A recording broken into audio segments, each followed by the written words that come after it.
Hi everyone! So, today I'm heading out and nag-aayos lang ako ngayon. And habang nag-aayos ako, we're going to talk about my manifestations for this year. And mahilig ako mag-manifest, so there are a lot of things na mina-manifest ko talaga. So, syempre, first off, nag-manifest ako for an abundant 2025. Syempre, not just financially, pero abundant in happiness, peace, ganyan, good health throughout the year for me and my family, lahat ng loved ones ko.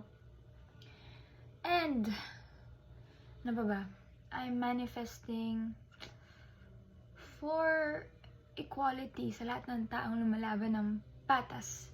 Kasi syempre, we all deserve to live comfortably, live happy, diba?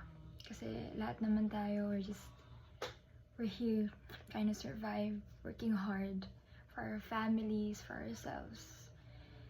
So, yun. Ano pa ba? Wait lang. Manifesting din for successful pilot episode ng Maka Love Stream and for the show na maging impactful siya for everyone. Yeah. And, syempre, manifesting din for good relationships, manifesting supportive relationships with yung mga nakakatrabaho ko, my co-actors, all the people I work with, and ayun, manifesting for even more blessings this year.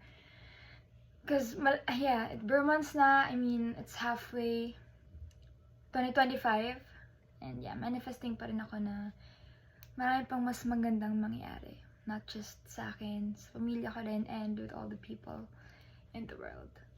So, ayan. And that's it for my manifestations. Don't forget to watch Maka Love Stream Saturday, 4:45 p.m. Bye-bye!